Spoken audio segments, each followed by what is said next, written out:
Good day, I'm Samantha Allen and this is your JIS News for Thursday, March 20. Jamaica is set to receive $71.4 million from the International Monetary Fund, the IMF, under the Extended Fund Facility. This now brings total disbursements under the arrangement to $345.8 million. On Wednesday, the IMF's Executive Board formally completed its review of Jamaica's performance for the October to December quarter of 2013.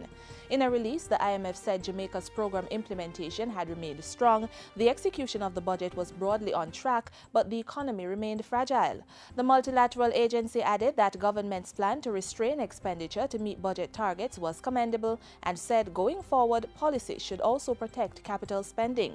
The IMF mission to Jamaica conducted the third review of the country's performance between February 5 and 13 of this year.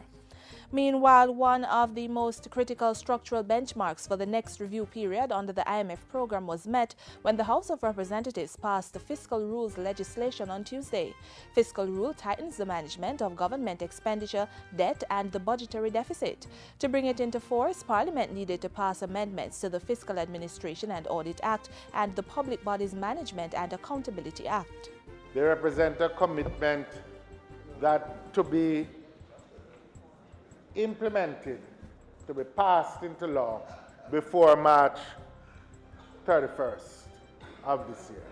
Because the international community are not convinced that we collectively have the fiscal discipline to prevent the future run-up of our debt. We need to prove them wrong.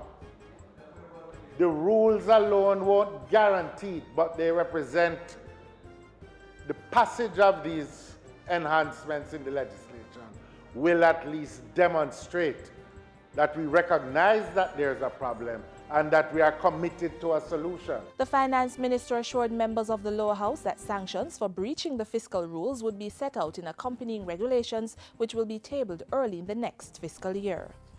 More than 40,000 students completed day one of the Grade 6 Achievement Test Thursday morning. Students wrote papers for mathematics and social studies. On Friday, they will complete the other three papers in science, language arts, and communication task.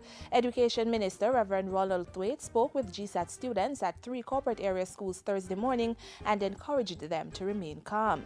He assured the youngsters that they would all be placed in good schools at the end of the process. Give thanks that all of you are going to go on to a school where you can get good secondary education. Hear me? Yes. Why are you worried, fellas? Huh? You want to make sure now that everybody concentrates and does as well as possible. Recently, Minister Thwaites revealed that plans were far advanced to revise the GSAT curriculum for the next sitting in 2015. Meanwhile, students and teachers at the Central Branch All-Age School in Kingston now have more comfortable and secure surroundings within which to operate. They are the latest beneficiaries of the school's equipping and fencing project, which falls under the European Union's Poverty Reduction Program, PRP2. The project is valued at $24 million, with the schools and community members contributing about $6 million of that amount. The scope of work includes the construction of 5 play areas complete with perimeter fencing and the provision of play equipment. Other equipment include desks, chairs, tables, filing cabinets, and appliances for use in the school's tuck shops. The JSIF managing director was speaking at the handing over ceremony held at the school recently. The National Security Ministry has received an ambulance that will be used to transport wounded police officers. The handing over fulfills an agreement reached in the 2010-2012 wage negotiations between the Finance Ministry and police officers. It has taken long to come, but this was one of the items that was of great importance to the police, and it's going to be assigned to the convalescence home in St. Elizabeth, where our fallen and wounded policemen and women are recuperating. The ambulance was provided by the Ministry of Health through the National Health Fund. And finally, the former permanent secretary in the Ministry of Youth and Culture, Sydney Bartley, has been reassigned as Director General in the Ministry of Labour and Social Security. While responding to questions in Parliament Tuesday, Portfolio Minister Lisa Hanna said the reassignment took effect on March 10 and follows a letter she received from the Office of the Children's Advocate on January 17.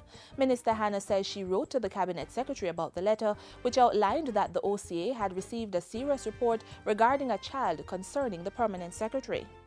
I'm aware that under the Child Care and Protection Act, such reports would have to be investigated. I conveyed to the Cabinet Secretary that I did not think it would be in the best interest of the Ministry for such an investigation to take place while the Permanent Secretary continued to function in the capacity as a public officer with responsibility for the portfolio which deals with the protection of children in Jamaica.